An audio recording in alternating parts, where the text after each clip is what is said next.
Hola a todos, un gran saludo antes que nada. Les voy a leer a continuación la siguiente historia que se desarrolla en Pátzcuaro. Esta historia se titula El lago de los espectros. Y comenzamos.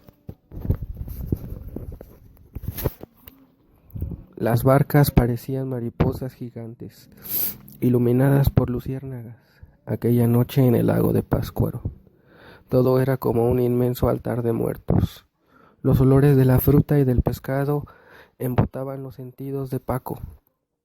En estos días, su papá tenía un congreso médico y su mamá lo había acompañado, así que mandaron al pobre niño a la casa de la abuela, que vivía en Michoacán. Aún estaba enojado cuando su mamá se acercó y le acomodó el cuello de la camisa, como siempre que estaba nerviosa, rogando al cielo que él se comportara como una persona decente. «Te portas bien», le dijo con dulzura. «Nosotros vendremos por ti en 3 días, tan pronto termine el congreso, y te traeremos un regalo padrísimo. ¿Qué te parece?» «Te portas bien y te traeremos un regalo padrísimo. Ña, ña, ña, ña, ña. ¿Qué te parece?» Pues, ¿qué le iba a parecer? Nunca le pidieron su opinión.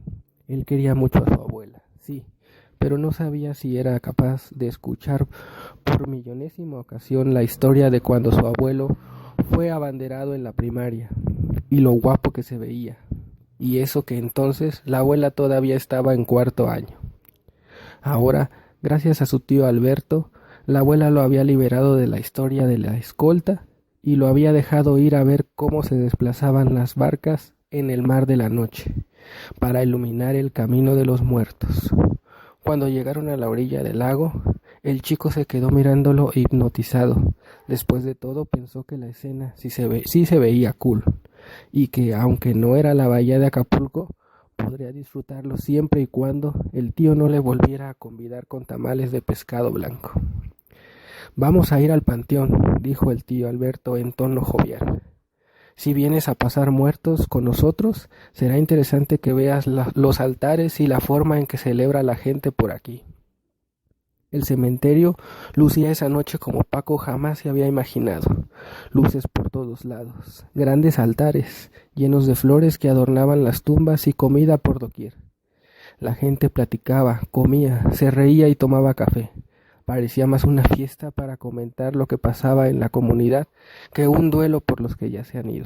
De pronto, el muchacho se dio cuenta de que ya no traía el reloj que su abuela le había regalado aquella tarde. Uno de esos relojes antiguos, de oro, con una cadena muy gruesa. Su tío se había encontrado con una muchacha guapísima, de cabello oscuro y ojos rasgados, muy bonitos, con la que hacía esfuerzos por quedar bien, de manera que no puso ninguna objeción cuando Paco le pidió permiso para regresar a buscar su reloj. El niño regresó sobre sus mismos pasos, buscando entre la gente que atiborraba las estrechas calles del pueblo, y sin darse cuenta, llegó al lago donde se puso a buscar desesperado, pensando en cuánto defraudaría a su abuela por tener un nieto tan desconsiderado. Paco buscaba en la orilla cuando de pronto vio que algo brillaba en una de las barcas, que estaban en el borde. Era su reloj. ¡Qué suerte tenía! Seguramente alguien lo había visto y pensado que era una baratija, lo había arrojado a esa lancha. O quizá el barquero lo había recogido, aunque era poco probable, ya que el vehículo se veía abandonado y viejo, y ni qué decir de la basura que había adentro, aunque estaba iluminado por velas como los demás, quizás por la ocasión.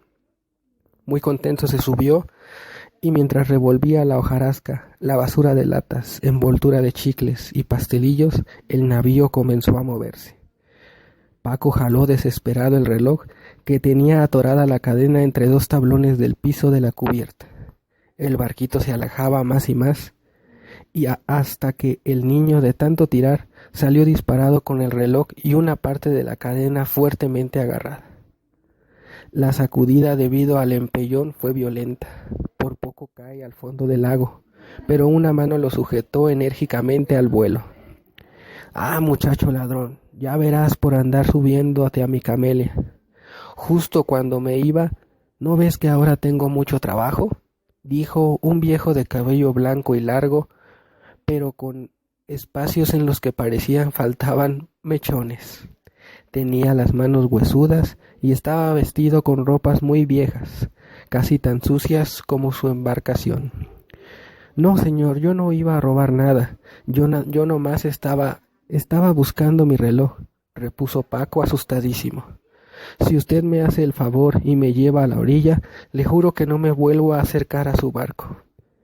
Se me hace que ese reloj te lo robaste también. Trae acá. Y en un segundo le arrebató el aparato y a él lo arrojó a una de las grandes redes que hacía tan solo unos momentos parecían alas de mariposa. El viejo acercó la cara a las veladoras que circundaban la embarcación. Puso el reloj junto a su oreja y lo palpó con sus dedos torcidos y toscos. Sí, todavía funciona, dijo con aire experto, y en ese momento el chico vio la cara de su captor, blanco como cera, flaco, parecía más un esqueleto que un hombre, pero por los pocos cabellos y dientes que le quedaban, además del movimiento de los pellejos de su pescuezo, no cabía duda de que era un hombre. ¿De dónde lo sacaste?, le preguntó el anciano, y en sus ojos apareció un destello aterrador. Me lo dio mi abuela, contestó Paco, con paciencia mientras examinaba la nave y calculaba sus posibilidades de escapar. ¿Tu abuela? Bueno. Y tomando los remos empezó a avanzar. No tengo tiempo de llevarte a la orilla, me vas a acompañar. Ya te dije que tengo mucho trabajo. Luego, si quiero, te paso a dejar, al fin que conozco a toda la población de este lugar desde hace años. Si quiero, te paso a dejar, pensó el niño. ¿Y si no quiere qué? ¿Me va a aventar en medio del lago? Paco comenzó a respirar agitadamente y pensó en tirar al viejo del navío y regresar solo a la orilla usando las redes como remos. Tal vez el tío Alberto estaría buscándolo y podría rescatarlo. El anciano parecía empezar a adelantarse a sus pensamientos y soltó una carcajada espeluznante. No, mijo, hace años que pesco en mi camelia, y no vas a ser tú quien me baje, así que acomódate que ya vamos a llegar a la primera parada. En segundos, pero qué rápido iba la tal camelia, llegaron a una especie de islote, en medio del mar de negrura, y subió un muchacho alto, de unos 20 años de edad, vestido con jorongo y sombrero. Buenas noches, saludó. Pensé que ya no venía por mí. Buenas, dijo el viejo y continuó la marcha. Paco, que estaba a punto de soltar las lágrimas, pensó que el muchacho sería su salvación y esperó a que se sentara. Entonces le hizo una seña. Buenas noches, susurró con voz temblorosa. Me han secuestrado y no sé a dónde vamos. ¿Podría usted ayudarme? ¿Secuestrado? ¿Me quieres decir, chiquillo, que te han traído a la fuerza?, comentó el muchacho divertido. Pues sí, y atropelladamente le contó la aventura del reloj. Paco no supo si era el efecto de las ceras o el marco que hacían que el muchacho luciera tez ceniza. Parecía que algo le había caído muy mal en el estómago, y se contentó un momento porque gracias a Dios él no se mareaba tan fácilmente. De pronto, un sonido seco. La lancha había encallado en algún punto indefinible, entre el lago y la noche. Vio una señora regordeta subir a acomodarse un chal que traía en la cabeza. Buenas noches, señor, saludó la mujer. Buenas, Eulogio, le dijo al joven. ¿Ya estás listo para cenar?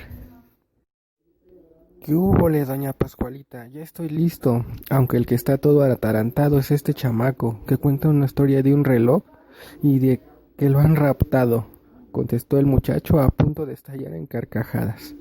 No seas ladino, Eulogio, que tú estabas peor las primeras veces. Miró a Paco con ternura, quitándose al mismo tiempo el chal. Su cabello atado en un moño muy apretado le daba un aire de severa maternidad. A ver, criatura, ¿qué te pasó?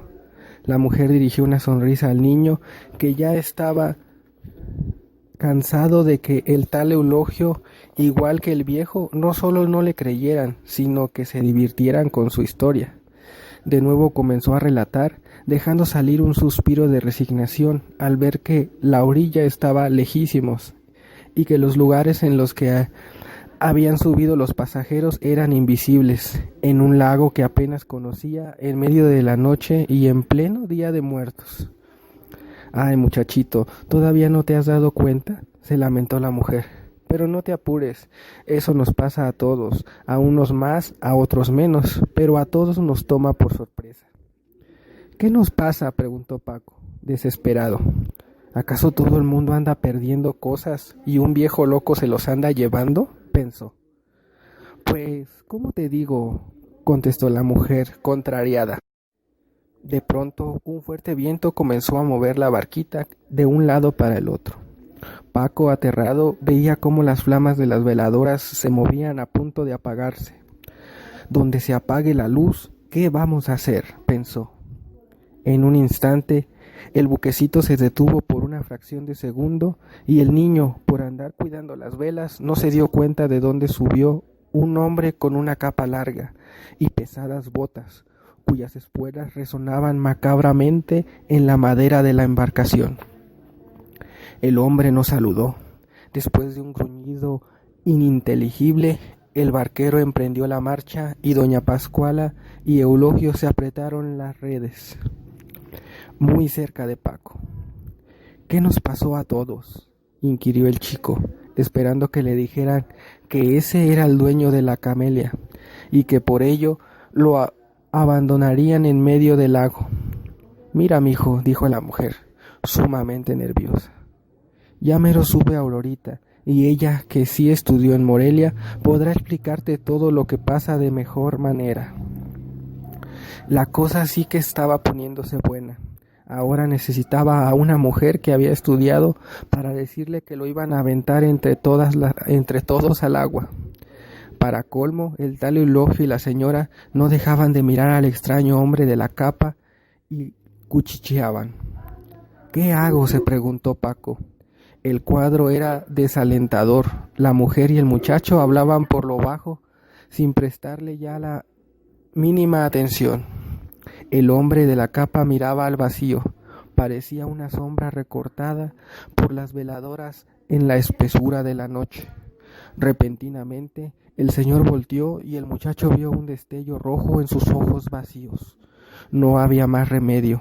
Si el tío Alberto lo estaba buscando, lo más probable es que ya hubiera organizado una brigada de rescate para dragar el lago, así que si Paco se arrojaba, tal vez podrían encontrarlo pronto. Mientras maquinaba la forma de lanzarse al agua, vio que un pueblo comenzaba a perfilarse en la lejanía. Tal vez el viejo solo transportaría a aquellos pasajeros a esa comunidad y ahí él podría escapar. En ese momento, la camelia hizo otra parada.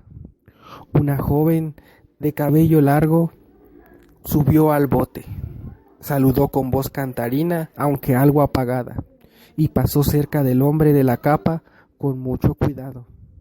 «Ay, Aurorita, te estábamos esperando», exclamó la señora Pascuala retorciéndose el rebozo.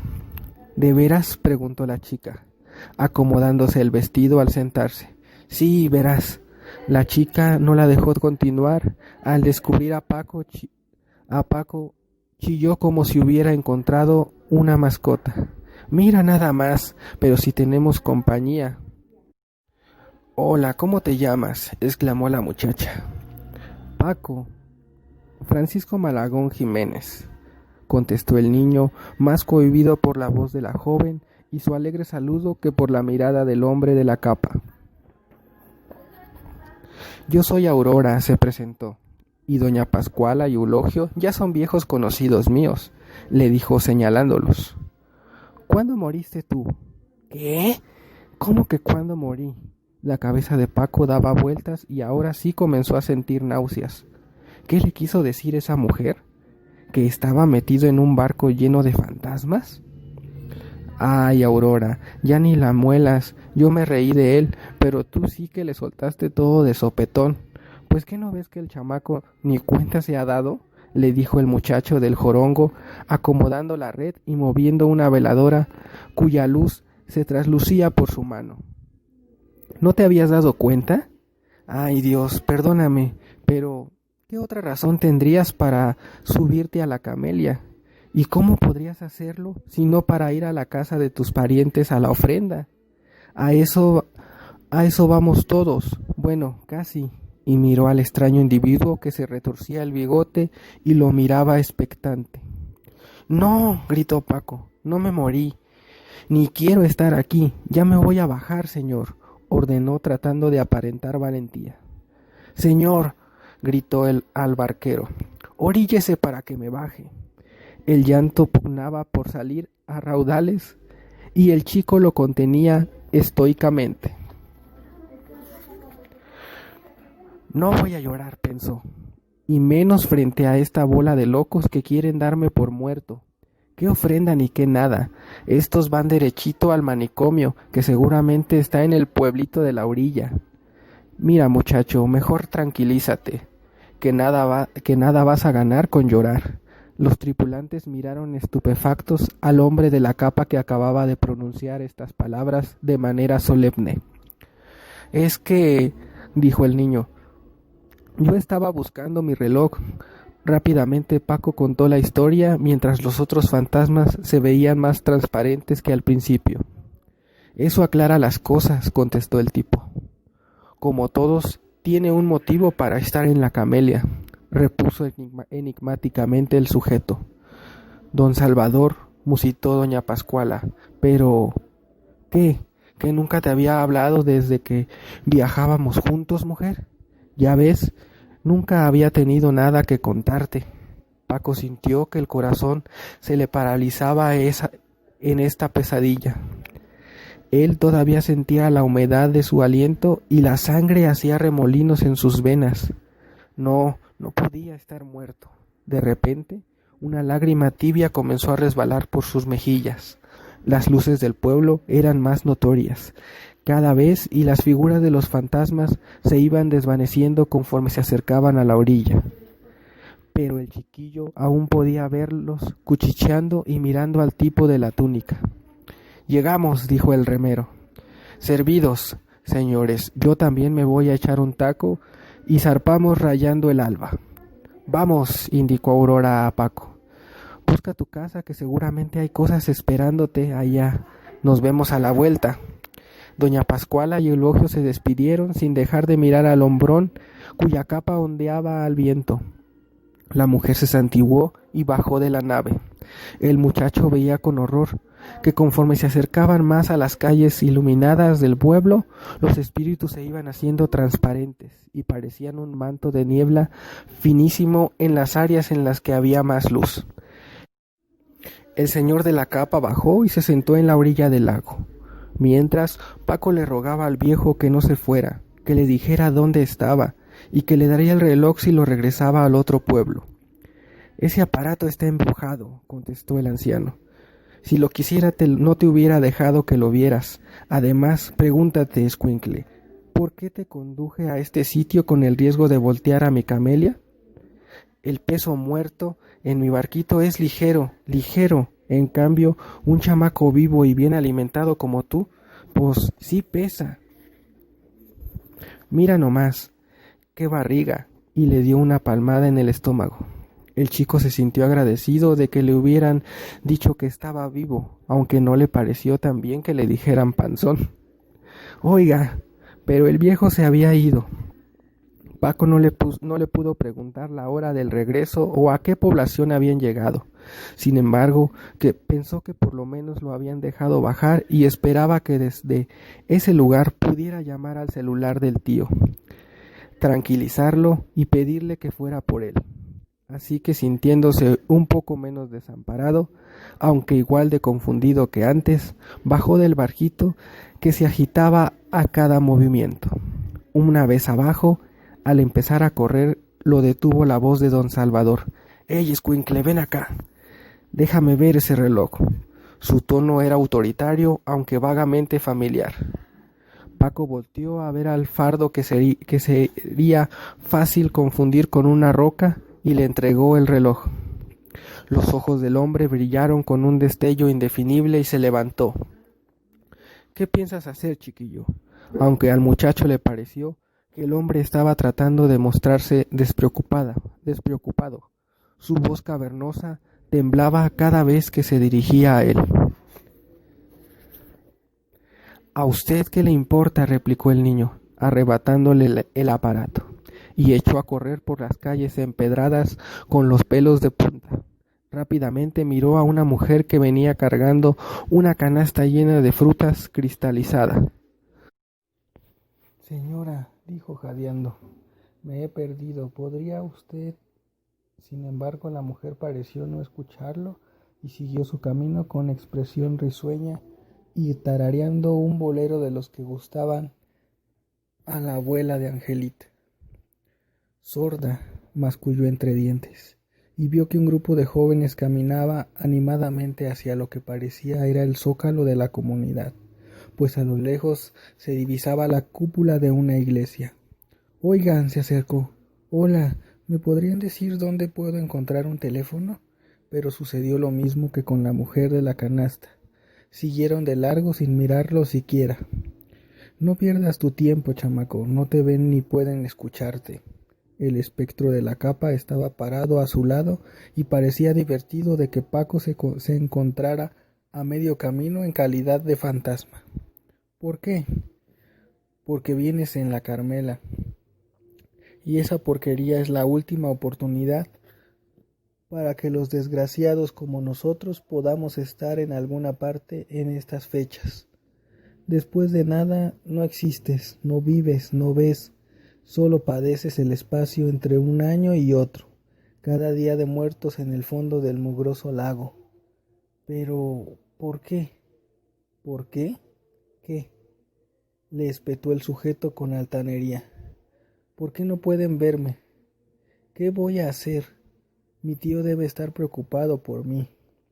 Comenzó a llorar dejando salir todo ese llanto reprimido en la lancha y de pronto sintió que el individuo posaba lo que debía ser una mano en su hombro.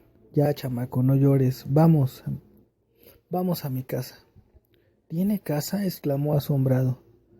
Yo creí que me iba a esperar al lado de la barca. Pues sí, pero te vi tan desesperado que decidí divertirme. Bueno, ¿vamos o vas a seguir llorando? Paco seguía pensando en la necesidad de encontrar un teléfono y creyó que tal vez en lo que aquel hombre llamaba casa podría comunicarse con el tío o con su abuelita. Anduvieron largo rato por las calles bulliciosas de Janitzio y Paco notó aterrado que en donde había más luz, él mismo parecía convertirse en humo. De pronto, don Salvador rompió el silencio. Ya falta poco. ¿Ves esas ventanas? Ahí es. El chico se sorprendió al ver lo que parecía una enorme hacienda deteriorada por el tiempo, pero que aún conservaba el aire señorial que debió tener. Las luces de la ventana delataban la presencia de habitantes. Vamos a la ofrenda, ordenó el hombre. Entraron por el portón de madera tosca, gruesa y muy gastada que estaba abierto de par en par.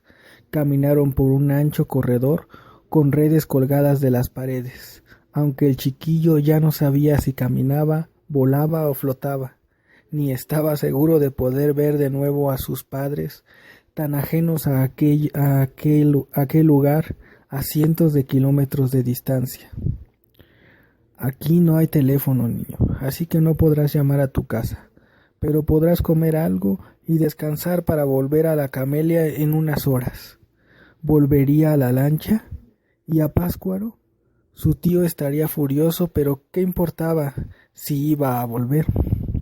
Parecía no haber nadie en el lugar. Entraron a un salón espacioso con una inmensa mesa rectangular, adornada en el centro con papel picado y llena de platillos de la región, charolas repletas de tamales, frutas, veladoras, cigarros, una cerveza y una cruz de pétalos anaranjados al pie. Toma lo que quieras. Pero es comida para muertos, señor, señaló Paco confundido. Mientras estés a la mitad de un viaje en la Camelia, no eres más que un despojo, pero el día de hoy hasta los desechos tienen derecho a ser bien tratados. El chico tomó una manzana y de pronto pensó en el porqué de haber seguido a aquel completo desconocido. Perplejo, notó que ya no le tenía miedo. Estaba a punto de preguntarle cómo había muerto y si él podría regresar con la abuela y el tío Alberto, cuando el sujeto sorpresivamente indagó: ¿Cómo es que llegó a tus manos ese reloj y por qué lo perdiste? Ya lo expliqué infinidad de veces, señor. Verá. Pero súbitamente fue interrumpido. No quiero que me cuentes lo que ya escuché. Quiero saber de dónde lo sacaste y cómo se te ocurrió perderlo. Soltó el hombre con un dejo de desesperación en la voz. Bueno, me lo dio mi abuela, aunque perteneció a mi abuelo. ¿Perteneció?, inquirió el sujeto. Sí, mi abuelo murió de cáncer hace 5 años. ¿Muerto?, susurró el hombre. ¿Murió de cáncer? ¿Y dices que era de tu abuelo?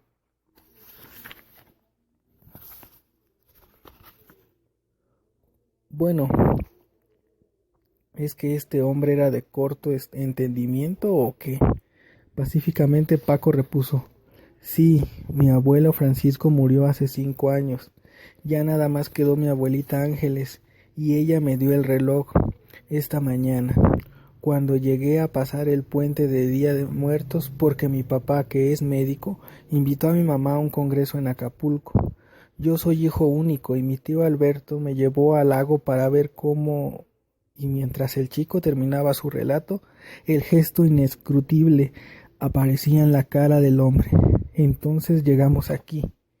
Pero eso usted ya lo sabe. ¿Y no te has preguntado por qué llegaste hasta aquí y por qué nos conociste? Bueno, la verdad, el por qué no se lo había preguntado. En realidad temía más que el viejo de la barca o sus locos pasajeros quisieran tirarlo en medio del lago, y meditó. ¿Y por qué crees que iban a aventarte?, preguntó el individuo con la luz parpadeante de las veladoras reflejadas en su cuerpo semitransparente.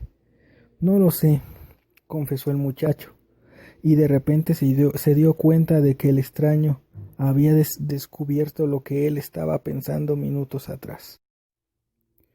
Come lo que quieras, dijo don Salvador, que es casi hora de irnos. Ya habrá tiempo de charlar por el camino. El chiquillo se dio cuenta de que ya eran casi las 2 de la mañana y su estómago soltó un quejido por la falta de comida, así que tomó una manzana y un pedazo de pan que había sobre la mesa. El individuo solo se acercó a examinar esa ofrenda y Paco notó que aspiraba sigilosamente, llenando con los aromas de la comida lo que en otros tiempos debieron ser sus pulmones. Mientras comía, miró un cuadro cubierto por un velo negro en la pared contigua a la puerta del salón y se acercó para verlo. «No», repuso el personaje, «no es necesario que lo veas, soy yo». «O sea que esta ¿era su casa?» «Así es, niño».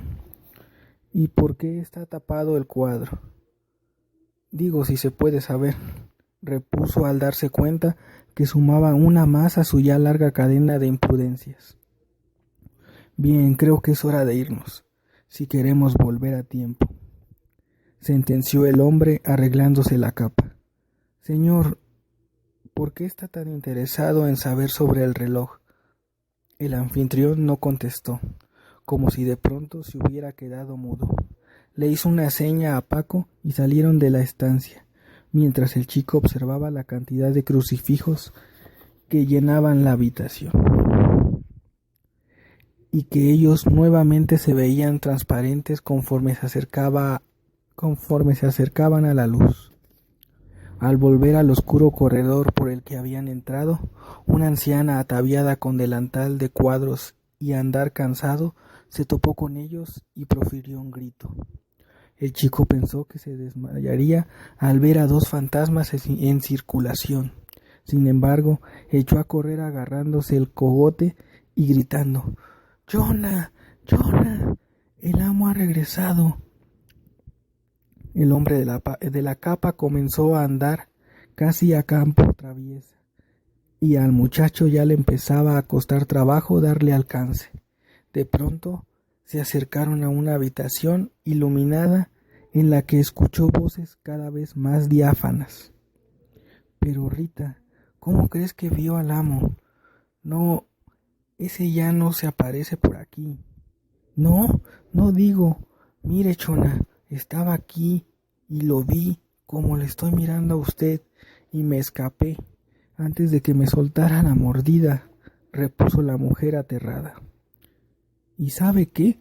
Yo me voy a la capilla. Le aconsejo que me acompañe. Además, si el amo ya no ronda por acá, ¿para qué queremos tenerlo contento en Día de Muertos? ¿Para qué tantas cruces por todos lados?». Y todavía hablando salió como de rayo, santiguándose hacia una construcción con cúpula que el chico había visto al entrar al lugar.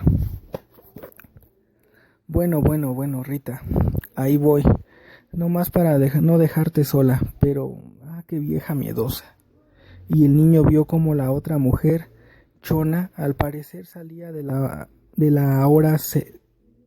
lo que ahora se distinguía como una cocina. El hombre le llevaba una ventaja sorprendente y le dio miedo perder el viaje en la camelia, que habría de llevarlo a su casa. Jadeando lo alcanzó y le preguntó sin poder contenerse: «Señor, ¿de qué hablaba esa mujer?». «No es tu asunto, chamaco, y córrele porque tal vez vas a perder el viaje», lo regañó. El sujeto casi volaba y Paco sintió una puntada en el costado, así que decidió no hablar para ahorrar el oxígeno que necesitaba para llegar a la orilla. Al llegar, miró cómo el tipo hacía movimientos con la mano y el lago movía temerariamente la barquita al compás de la macabra orquesta de la que el hombre parecía el director. «Señor», escudriñó Paco, «no me ha contestado por qué se interesa tanto por mi reloj y por qué esa mujer reaccionó de esa manera». «Mira, escuincle, no seas insolente», lo espetó el individuo, y los ojos volvieron a adquirir ese siniestro brillo rojizo que el chico había observado en el barquito la primera vez. «Contésteme», dijo el niño, con una valentía que estaba muy lejos de sentir. Pero la curiosidad había borrado por momentos la angustia de estar lejos de su familia y convertido en un ánima. La cadena del reloj que colgaba en su bolsillo brilló a la luz de la luna y el chico notó cómo el hombre la observaba con expresión extraña, semejante a la codicia, y se lo ofreció. «¿Quiere verlo? Tome». Las manos de uñas largas y amarillentas tomaron ávidamente aquel objeto y el hombre se sentó a contemplarlo recargado en el árbol donde Paco lo descubrió cuando encallaron. Después de examinarlo un rato, don Salvador comenzó a hablar en forma parecida a un delirio de fiebre. «¿Te acuerdas de las personas que viste en la barca?». «Sí», declaró el muchacho. «Los maté yo. A todos, incluyendo a ese barquero». «¿A todos?», pensó el chico. No había remedio. Por curioso le iba a tocar, pero la voz del fantasma era como el sonido de la flauta para las serpientes, y se quedó como hipnotizado. «Y todo por este maldito reloj», siguió hablando. «Llegué a este pueblo en 1856, procedente del sur. Mi padre era ganadero, y después de obtener este reloj, cayó la tragedia sobre mi familia. El reloj tenía que estar detenido, ya que si funcionaba, la maldición que había caído sobre nosotros empezaría a teñir de sangre los lugares que encontráramos a nuestro paso. Mi padre había sido atacado por una especie de jaguar, pero no era una criatura ordinaria, era un nahual. De repente una sombra de dolor surcó el rostro del espectro que el chico tenía frente a sí. Paco no sabía que era un nahual, pero se atrevió a preguntar. ¿El nahual es un demonio que mata adoptando la forma que desea o la que más teme su víctima, y de alguna manera estaba vinculado con el reloj? Detener el reloj era la única forma de detener su sed. Sin embargo, cuando el reloj cayó en manos de mi padre, él no sabía de ese maleficio y lo hizo funcionar.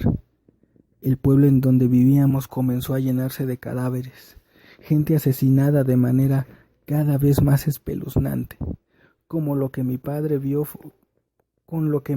se vio forzado a marcharse a otro lugar. Él estaba solo con un bebé y la sombra de aquellos quienes había condenado,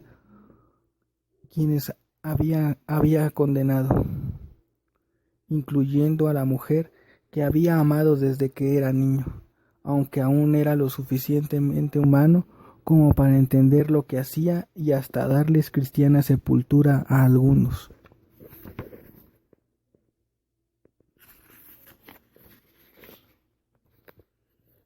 El tiempo atestiguó que mi padre seguía padeciendo y alimentándose, aunque para entonces yo ya tenía edad para preguntarme el porqué de su extraña conducta y su relación con el reloj.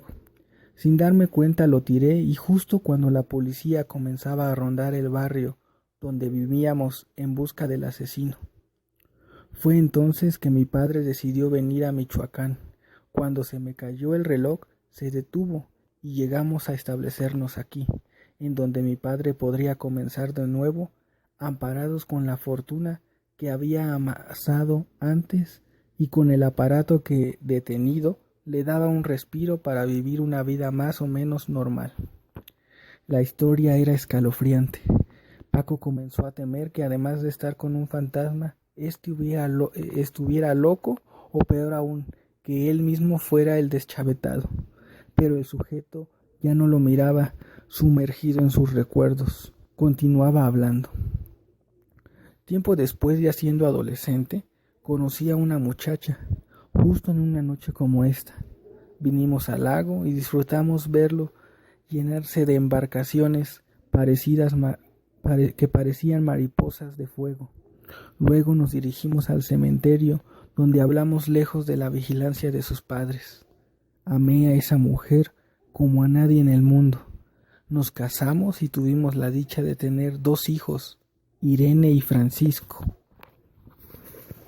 Paco observaba el rostro atribulado del hombre, mientras con la mano llevaba rítmicamente el oleaje del lago que respondía a su voluntad. ¿Y qué pasó?, preguntó el chiquillo, más asustado por aquella pasividad que cuando miró sus ojos rojos destellando en la oscuridad de la noche de los fieles difuntos. Mis hijos crecían felices. Mi padre había construido la hacienda que viste, y yo la hice progresar. Parecía que el maleficio había concluido, y casi vivimos felices para siempre, hasta que mi mujer murió al dar a luz a mi hijita Irene. Pascuala, la sirvienta, que ayudaba a mi esposa en la hacienda, encontró el reloj y trató de componerlo con la esperanza de que yo me sintiera menos desgraciado con la muerte de mi esposa. Al ver que era imposible arreglarlo, lo llevó a escondidas a un relojero en Morelia y lo hizo funcionar. Mientras el hombre iba reparando cada una de las piezas, yo comencé a sentirme extraño. Tenía fiebres altas y parecía que todos los huesos de mi cuerpo se iban a salir de su envoltura de carne. Por fin un día llegó Pascuala. Sí, la mujer que viste en el navío, con el reloj trabajando perfectamente. No sé si fue el hambre que desataba mi condición o el coraje de ver que la mujer había arreglado el reloj que yo conservaba con la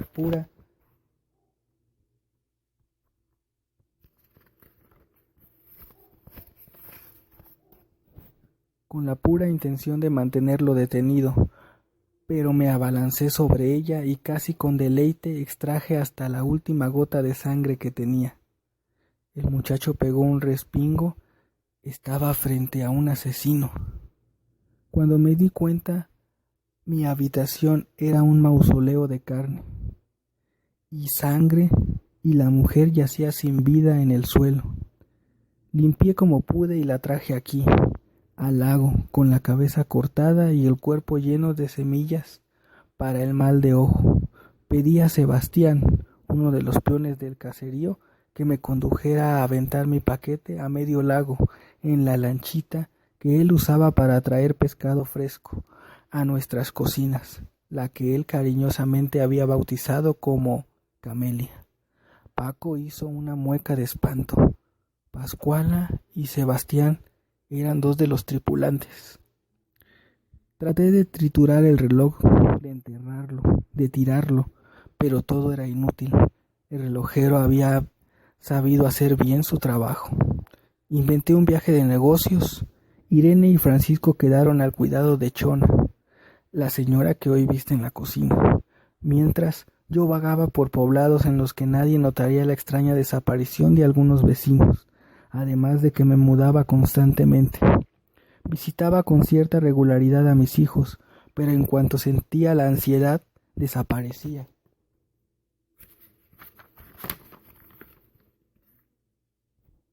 Y ellos fueron acostumbrándose a las ausencias constantes de su padre.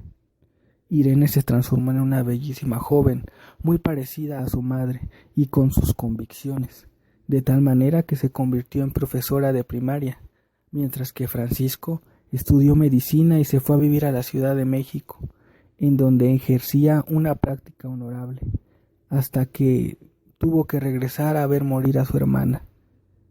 Paco sentía creciente curiosidad. Ya no estaba tan ansioso por volver a ver al tío Alberto y a sus padres, aunque se mantenía alerta por si al hombre de la capa le volvía el hambre. ¿Se murió su hija?, espetó sin control. Sí, hace más de 40 años de eso, y aún la extraño como el primer día, igual que a su madre.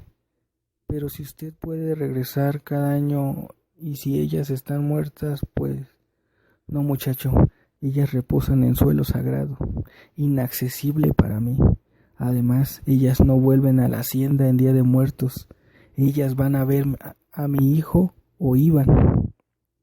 La cabeza de Paco daba vueltas con una marejada de preguntas. Quería saber si el hombre aún era un nahual, si deambulaba por ahí todo el tiempo, si estaba acostumbrado a ser casi transparente, por qué se subía al barco, cuando de repente escuchó a lo lejos un gallo que anunciaba la pronta aparición de la aurora. ¿Qué pasaría si el tal Sebastián no volvía a tiempo para regresarlo a la orilla? ¿Moriría Paco también? Bueno, muchacho, creo que no tardaremos mucho en zarpar, y hay cosas que quiero preguntarte. Sí, señor, pero antes, ¿podría decirme si voy a regresar al otro pueblo?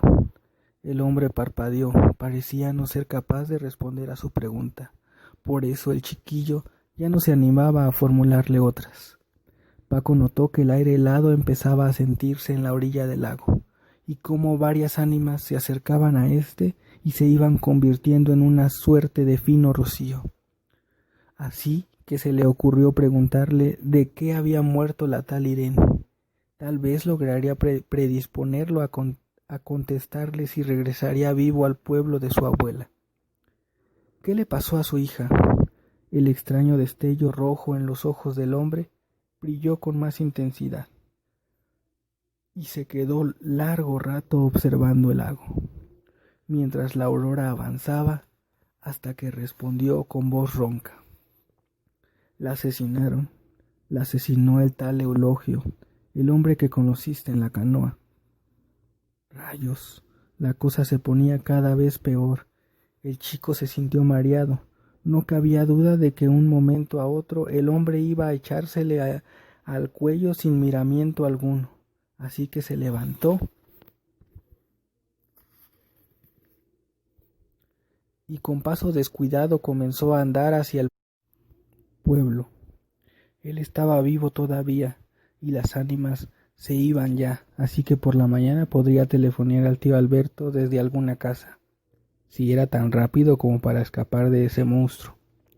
El corazón le latía a 1000 cuando comenzó a correr. Ya empezaba a vislumbrar el contorno de las casas dibujándose en el horizonte rosa y morado de la madrugada, y sin previo aviso chocó contra una pared de roca negra y sólida. Cayó de espaldas. El nagual lo había derribado al interponerse en su camino. No, chiquillo, no te vayas. Aún tenemos asuntos pendientes, ¿recuerdas? Todo lo originó ese maldito reloj, y además la camelia ya está por llegar.